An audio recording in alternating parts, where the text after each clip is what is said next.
رات اپنی سیاہ چادر صحرا پر پھیلا چکی تھی۔ مدینہ منورہ کے مضافات میں ٹھنڈی ہوائیں ریت کے ذروں کو آہستہ آہستہ اڑا رہی تھیں۔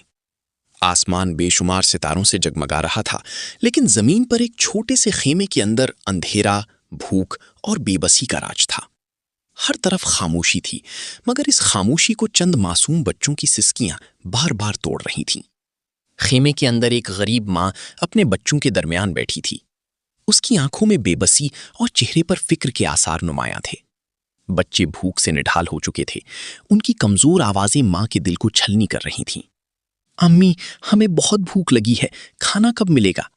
ایک بچے نے روتے ہوئے پوچھا۔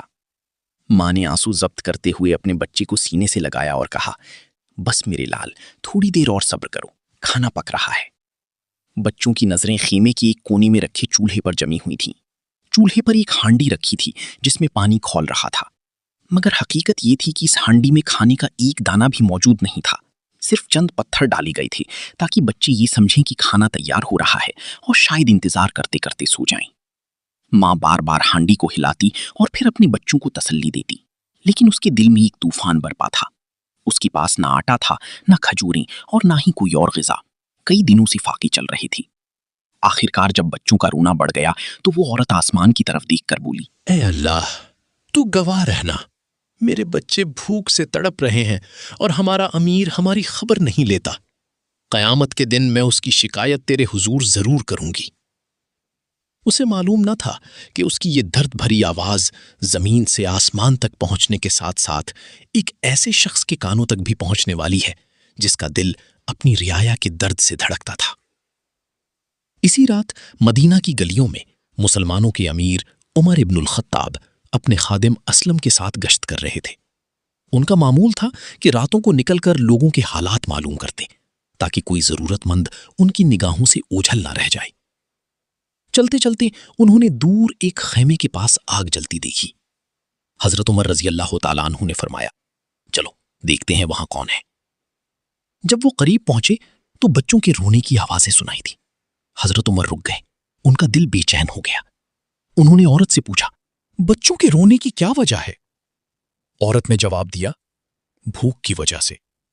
حضرت عمر نے ہانڈی کی طرف اشارہ کرتے ہوئے پوچھا، اس میں کیا پک رہا ہے؟ عورت کی آنکھوں سے آنسو بہنے لگے۔ اس نے کہا، اس میں صرف پانی اور پتھر ہیں۔ میں اپنے بچوں کو دھوکہ دے رہی ہوں تاکہ وہ یہ سمجھیں کہ کھانا تیار ہو رہا ہے اور شاید سو جائیں۔ یہ سن کر حضرت عمر کا دل کانپ اٹھا۔ پھر عورت نے غصے اور دکھ سے کہا، اللہ عمر بن خطاب سے میرا حساب لے گا۔ وہ مسلمانوں کا امیر ہے، لیکن اسے ہمارے حال کا علم نہیں۔ حضرت عمر نے خاموشی اختیار کی۔ انہوں نے اپنا تعارف نہیں کروایا۔ وہ جانتے تھے کہ اس عورت کا غصہ جائز ہے۔ فوراً واپس مدینہ کی طرف روانہ ہوئے۔ بیت المال پہنچ کر آٹے کی ایک بوری، گھی اور دیگر ضروری سامان لیا۔ ان کے خادم اسلم نے عرض کیا، امیر المومنین، یہ بوجھ مجھے دے دیجیے۔ حضرت عمر رضی اللہ تعالیٰ عنہ نے فرمایا، کیا قیامت کے دن بھی تم میرا بوجھ اٹھاؤ گے؟ اسلم خاموش ہو گئے۔ حضرت عمر نے خود آٹے کی بوری اپنی پیٹھ پر رکھی۔ بوری بھاری تھی، لیکن ان کے قدم تیز تھے۔ ان کے دل میں صرف ایک ہی فکر تھی کہ کہیں بچے مزید بھوک سے نہ تڑپیں۔ جب وہ خیمے تک پہنچے تو فوراً چولہا جلایا، آٹا نکالا، گھی ڈالا اور اپنے ہاتھوں سے کھانا تیار کرنا شروع کر دیا۔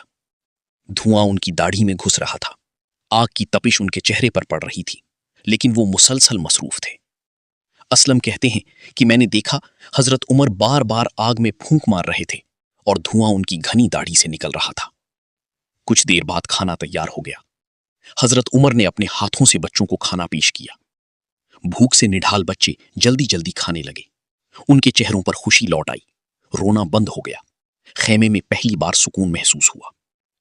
حضرت عمر ایک طرف بیٹھ کر بچوں کو کھاتے ہوئے دیکھتی رہی۔ اسلم نے عرض کیا، امیر المومنین، اب چلتی ہیں۔ حضرت عمر نے فرمایا، نہیں، جب تک میں ان بچوں کو ہنستا ہوا نہ دیکھ لوں یہاں سے نہیں جاؤں گا۔